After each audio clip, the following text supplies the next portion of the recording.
যেই মানুষটার হিসাব ইয়াসির সহজ করে দেবেন।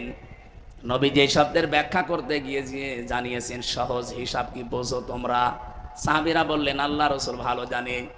তিনি বললেন সহজ হিসাব হচ্ছে ওইটা, আল্লাহ যদি কাকে মাফ করতে চায় আস্তে করে তাকে পর্দার আড়ালে ডেকে নিয়ে ঘিরে ফেলবে কুদরতের চাদর দিয়ে, আস্তে করে ঘিরে নেবে ময়দান থেকে আলাদা করে।